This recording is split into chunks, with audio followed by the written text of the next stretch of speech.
کہ نو آبادیاتی دور میں ہم دیکھتے ہیں کہ نظم کا اتنا غلغلہ ہوا، اور قیام پاکستان کے بعد بھی ہمارے نظم لوگوں کو پتہ نہیں کیا ایک یعنی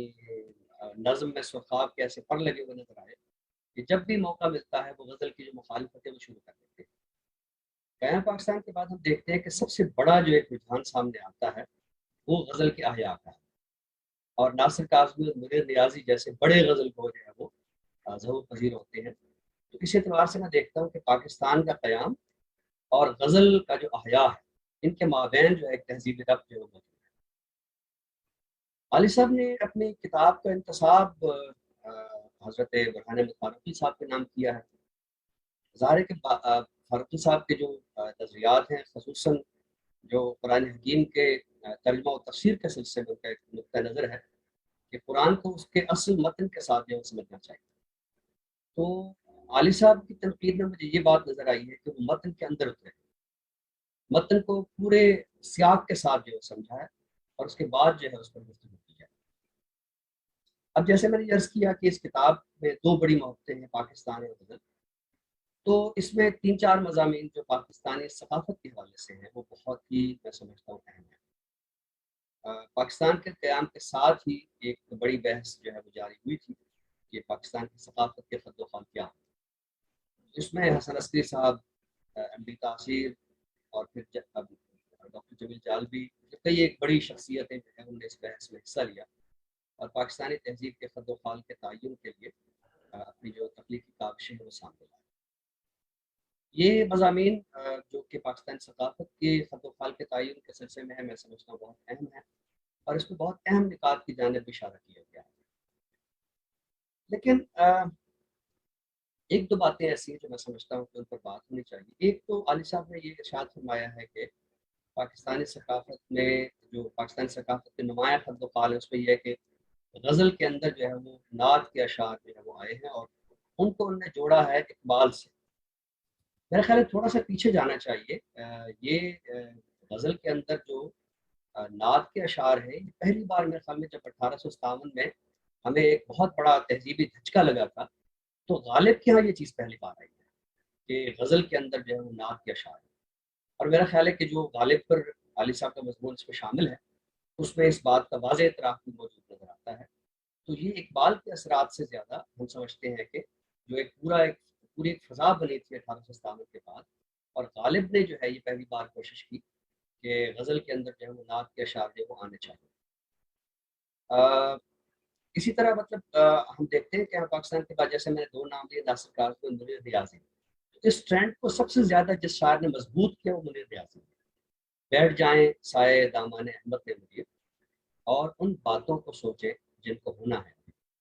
اس نوعیت کی جو شاعری ہے وہ میں سمجھتا ہوں کہ پہلا ایک مضبوط ستون جو ہے قیام پاکستان کے بعد ہمیں جو نظر آتا ہے وہ منیر نیازی کا ہے۔ پاکستانی ثقافت کے خد و خال کے تعین کے سلسلے میں جہاں علی صاحب نے بہت اہم باتیں کی ہیں، وہاں بعض باتیں ایسی بھی ہیں میں سمجھتا ہوں کہ ان پر نظر ثانی کی ضرورت ہے۔ خصوصاً بعض نکات ایسے بھی ہیں میں سمجھتا ہوں کہ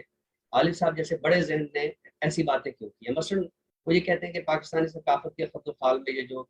رمضان کی افطاریاں ہیں اور پکوڑے ہیں، میرا خیال اس طرح کی بحث جو ہے یہ بڑی بحث کے ساتھ اس کی کوئی جرت ظاہر نہیں ہوتی۔ اس طرح کے نکات پر ہم بات کریں گے تو پھر ہو سکتا ہے کہ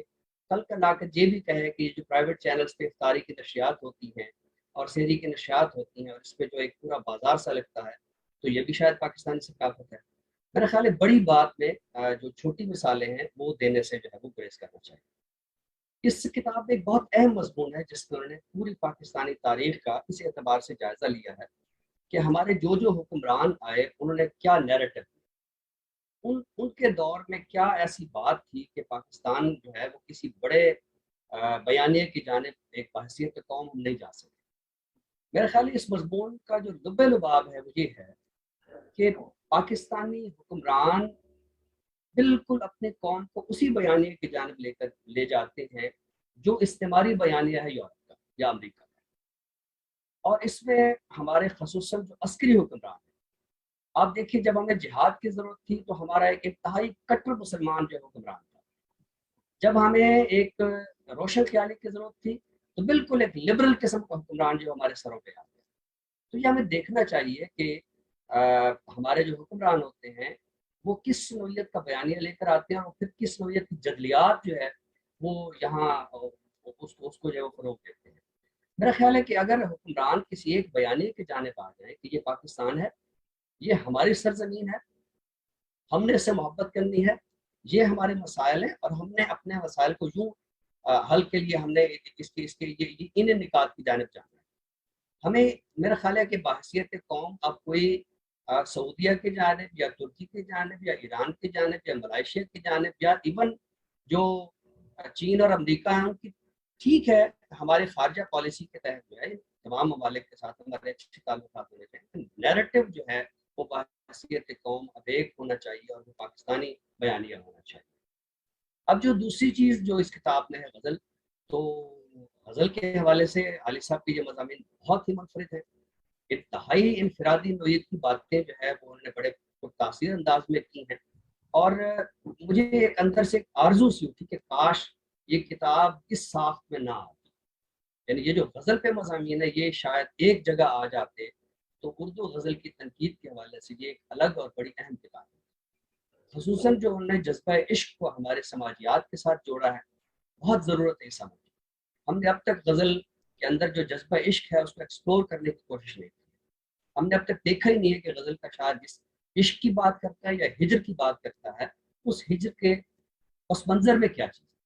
عالی صاحب نے یہ بڑا ایک اہم جو ہے وہ اس نقطے کی جانب اشارہ کیا۔ آنند صاحب کے اعتراضات کے حوالے سے جو عالی صاحب کا مضمون ہے وہ بہت توانا ہے، اور میرا خیال ہے کہ ان اعتراضات کی بعد کی بات ہے یا خود آنند صاحب نے اپنے افکار عالیہ پہ غور کیا ہے، ہم دیکھتے ہیں کہ انہوں نے غالب کے اشعار کے ترجمہ و تفسیر میں جو نظمیں لکھی ہیں وہ اس امر کا اعتراف ہے